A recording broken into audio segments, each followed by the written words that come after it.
بسم اللہ الرحمن الرحیم. ناظرین، آج کا ویلاگ نمبر 3 مسلم و کافر کا باہمی ازدواج ممنوع ہے. معارف المسائل، معارف القرآن جلد اول، پیج 540، سورۃ البقرہ نمبر 2 اور آیت ہے 221.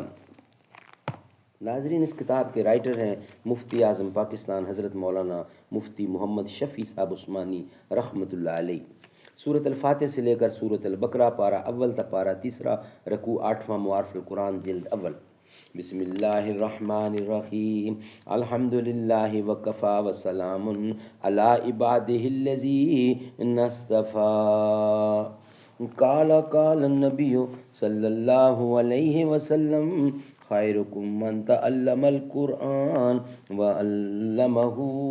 بہترین لوگ وہ ہیں جو خود بھی قرآن پڑھیں، دوسروں کو پڑھائیں، سکھائیں اور لکھائیں. موت کا نسخہ ابھی باقی ہے اے درد فراق، چارہ گر دیوانہ ہے لا دوا کیوں کر ہوا.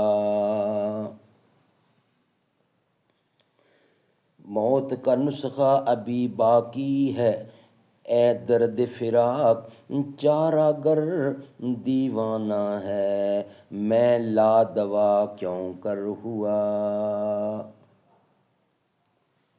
تو نے دیکھا ہے کبھی اے دیدائے عبرت کے گل، ہو کے پیوند ہو کے پیدا خاک سے رنگین قبا کیوں کر ہوا. تو نے دیکھا ہے کبھی اے دیدائے عبرت کے گل، ہو کے پیدا خاک سے رنگین قبا کیوں کر ہوا. معارف و مسائل. مسلم و کافر باہمی ازدواج ممنوع ہے. آیات مذکورہ میں ایک اہم مسئلہ یہ بیان فرمایا گیا ہے کہ مسلمان مردوں کا نکاح کافر عورتوں سے اور کافر عورتوں کا نکاح مسلمان مردوں سے جائز نہیں. وجہ یہ ہے کہ کافر مرد اور عورتیں انسان کو جہنم کی طرف لے جانے کے لیے سبب بنتے ہیں، کیونکہ ازدواجی تعلقات آپس کی محبت و مودت اور یگانگت کو چاہتے ہیں، اور بغیر اس کے ان تعلقات کا اصلی مقصد پورا نہیں ہوتا. اور مشرکین کے ساتھ اس قسم کے تعلقات قریبہ محبت و مودت کا لازمی اثر یہ ہے کہ ان کے دل میں بھی کفر و شرک کی طرح میلان پیدا ہو، یا کم از کم کفر و شرک سے نفرت ان کے دلوں سے نکل جائے، اور اس کا انجام یہ ہے کہ یہ بھی کفر و شرک میں مبتلا ہو جائیں، اور اس کا نتیجہ جہنم ہے. اس لیے فرمایا گیا ہے کہ یہ لوگ جہنم کی طرف دعوت دیتے ہیں، اور اللہ تعالیٰ انسان کو جنت اور مغفرت کی طرف دعوت دیتا ہے، اور صاف صاف اپنے احکام بیان فرما دیتا ہے تاکہ لوگ نصیحت پر عمل کریں. اور اس جگہ پر چند باتیں قابل غور ہیں، وہ انشاءاللہ ہم آپ کے سامنے رکھیں گے نیکسٹ ویلاگ کے اندر. ویلاگ نمبر 2 ہمارا، ویلاگ نمبر 4 ہمارا انشاءاللہ پیش کریں گے آپ کے سامنے. ویلاگ نمبر 3 ہمارا کمپلیٹ ہوا.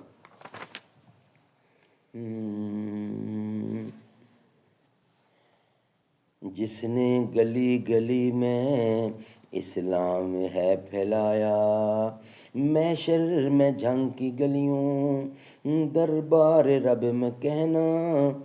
جب ہوت سامنے تھی جب موت سامنے تھی جب موت سامنے تھی جھنگوی ہے مسکرایا. زندان میں فاروقی ہے خون میں نہایا، وہ شیر دل مجاہد اور جیل کی سلاخیں. اعظم کے ولولہ میں ذرا فرق بھی نہ آیا، دیوبند کے گلشن کا ہر پھول ہے نرالا. راہ حق میں جان دے دی، ظلم و ستم کا جو بن پھر بھی نہ حق چھپایا.